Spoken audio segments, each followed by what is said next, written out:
بسم اللہ الرحمن الرحیم۔ السلام علیکم ورحمۃ اللہ۔ عزیز طلبہ، بزم اردو میں خوش آمدید۔ آج کی نشست میں ہم آپ کو بتائیں گے سوال نمبر 5 یعنی نظم کا خلاصہ کس انداز سے تحریر کیا جاتا ہے۔ بورڈ کے پرچے میں سوال نمبر 5 اس انداز سے آئے گا: حفیظ طائب کی نظم حمد کا خلاصہ تحریر کیجیے۔ 5 نمبر۔ نظم کا خلاصہ لکھنے کے لیے درج ذیل ہدایات پر عمل کیجیے۔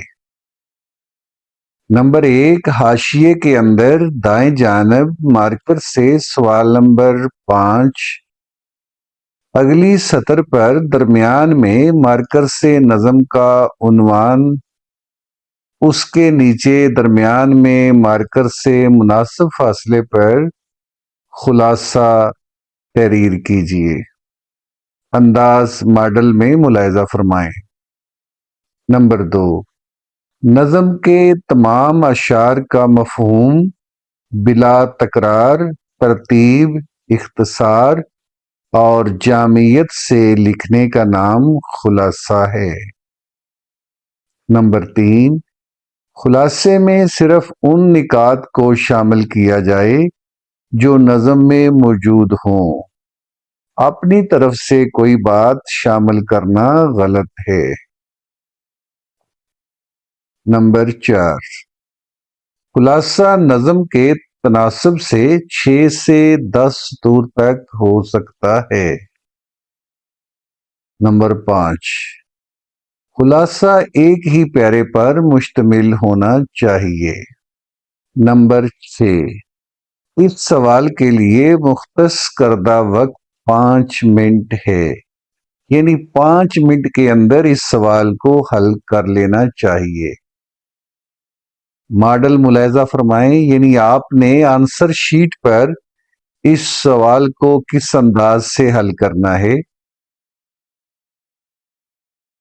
حاشیہ لگانے کے بعد دائیں کونے میں مارکر سے سوال نمبر 5،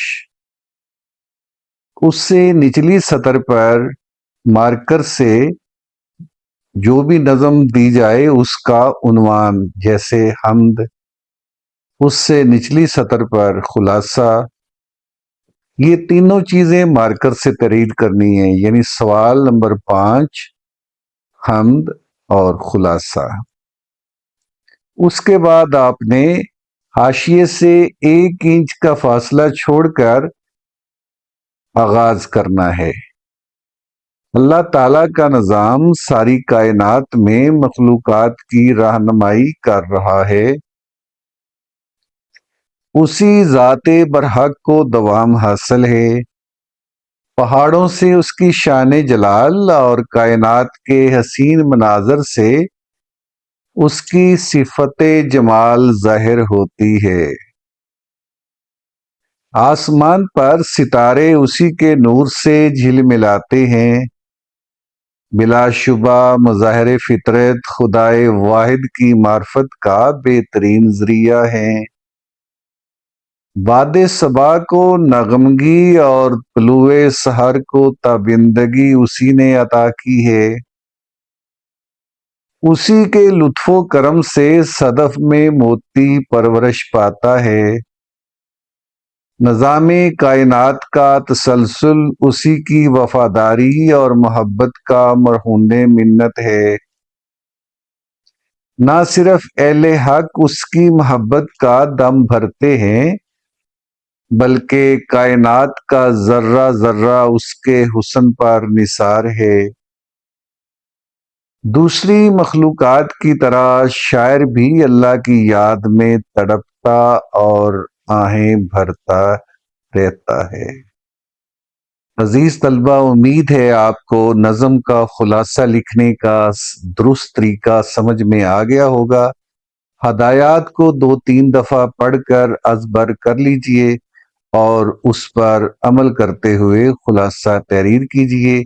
انشاءاللہ 5 میں سے 5 نمبر مل جائیں گے۔